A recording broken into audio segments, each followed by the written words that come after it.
What's up, guys? Welcome back to Simply FPL.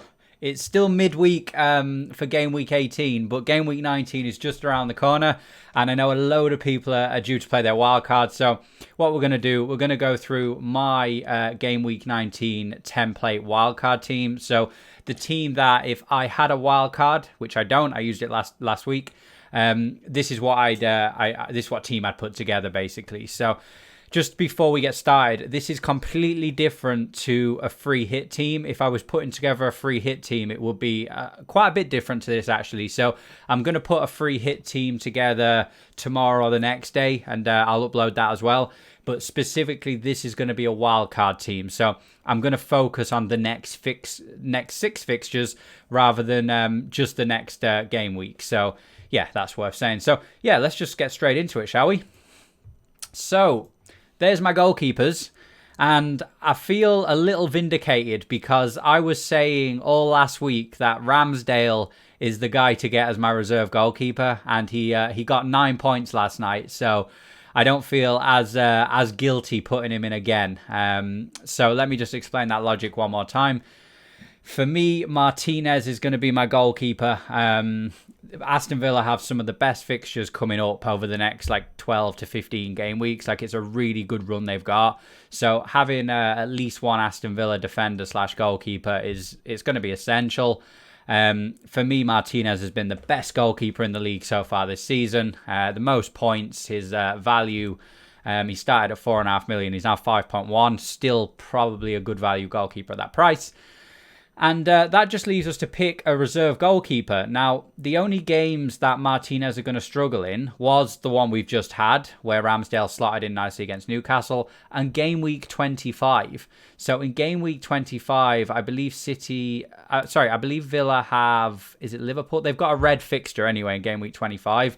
And Ramsdale has a nice, easy fixture, and I believe it is it home to Burnley? Is that who they're playing? Let me actually just real quickly check this. So yeah, in Game Week 25, it's away to Fulham.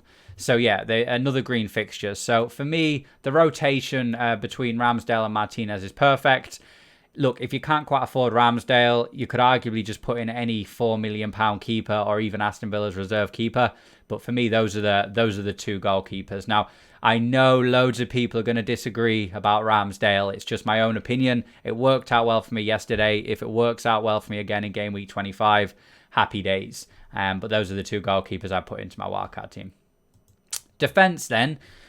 This is a little bit more template. So what we're doing is we're focusing on getting 10 outfield players to play the double game week, and then 3 players that we think are kind of essential for the next 6 game weeks. So as I said, very, very template. I want double City in defense. They've got arguably the easiest games coming up over the next 6.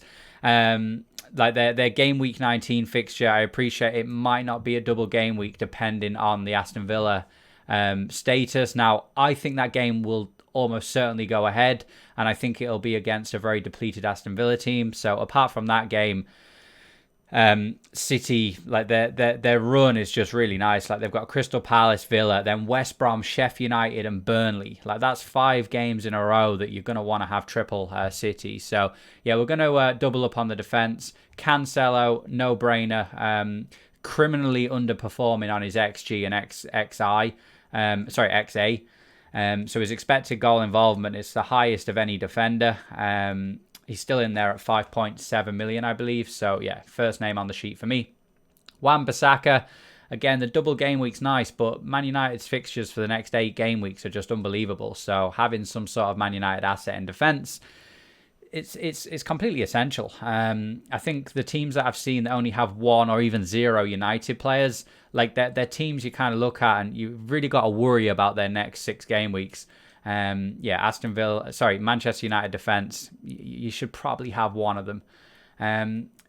Stones, so yeah, similar to Cancelo. If you can afford Diaz, go for Diaz. But as you've seen, my budget, I couldn't quite afford Diaz. Stones is pretty much nailed. He'll probably be dropped 1 in every 6, 7, 8. But for 5 million, I think that's worth the risk. And then Soufal. So the double game week for West Ham, arguably the easiest double game week. So they've got Burnley and West Brom at home. you want to at least double up on West Ham, if not treble up. So Soufal, the budget defender, absolute bargain, 4.6 million. He'll get down the pitch, and there's a chance of attacking returns as well as that clean sheet. And then finally, Dallas. So we're not going to play him in the double game week because the likelihood is that Leeds fixture against Southampton will be cancelled. We've gone through why several times now over the past week. If you want more information on that, just Google it. But there's a chance and a high chance they won't have a double game week. But we do want Dallas in our team for after that. Obviously, Leeds, the amount of points that the defenders are getting this season for their price is phenomenal. So if I had a wild card, I'd be putting Dallas in. Midfield then. Again, it's very, very template, except for maybe one differential. So the three boys in the middle, De Bruyne, Fernandes, Rashford.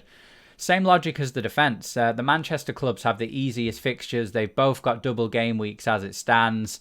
Fernandes, Rashford, and De Bruyne, they're going to be getting points. I think they're in almost everyone's team now, aren't they? Like I can't recall seeing too many teams that don't have at least two of these players.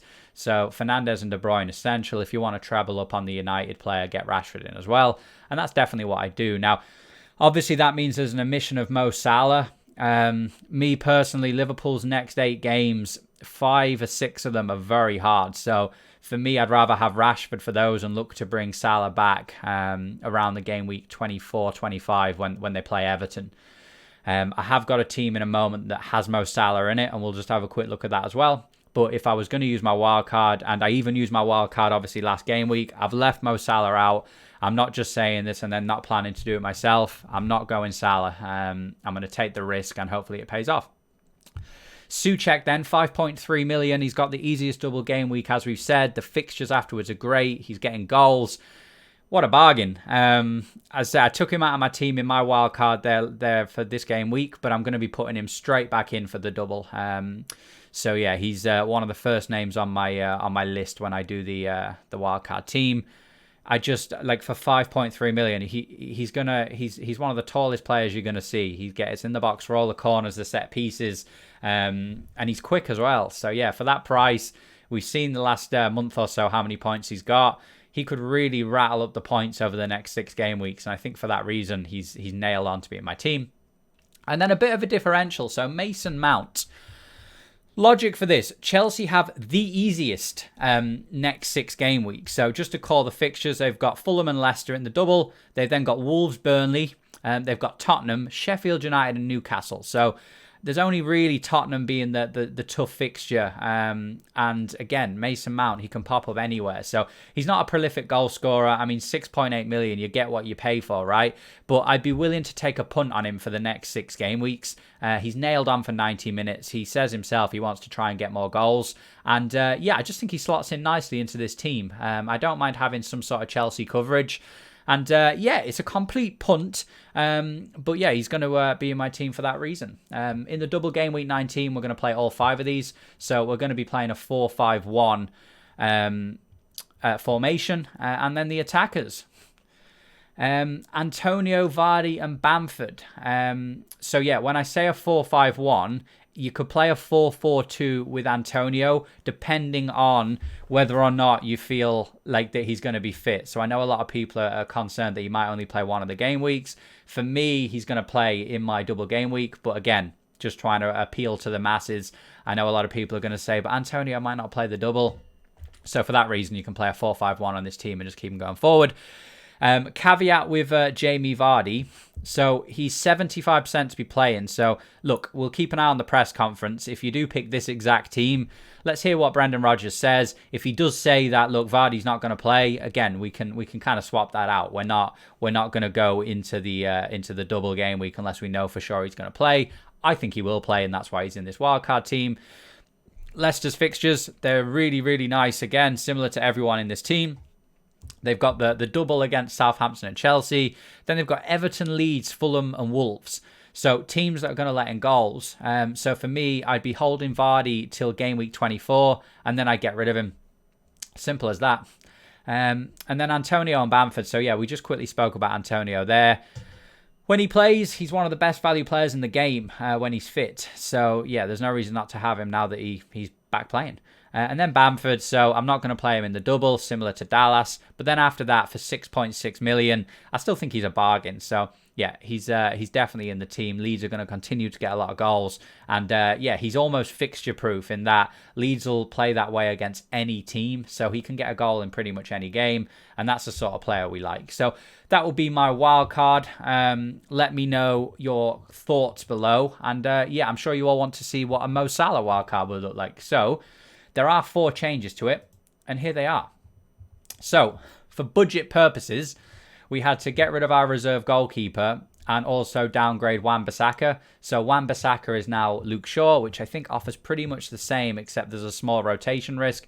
And then obviously Forster's not really going to play. So, for that reason, we're gambling and we're going to say we're going to play Martinez in the tough game week 25. And then we can upgrade Mason Mount to Salah and then drop Vardy down to Watkins. So, look, I'm sure a lot of you will probably prefer this team. It's the same logic for pretty much all the players, except if you think you need to have Salah, this is who I'd have. So, I wouldn't be swapping De Bruyne, Fernandes or Rashford for him. I'd be playing him with them. So, within this team, this is the way to, I guess, get Salah. So I'm sure I'm one of the few people that's going to risk not having Salah, and I'm okay with that. And we'll see who was correct in a few game weeks time. But not everyone's like that. So that's the 2 teams. I know we're only starting game week 18. It only had a few games last night, and game week 19 is a few days away. But I know people are starting to tinker with their wild cards, so hopefully that's of use to you. We'll have a free hit video up in the next day or 2, and as ever, thanks for watching and enjoy the games tonight.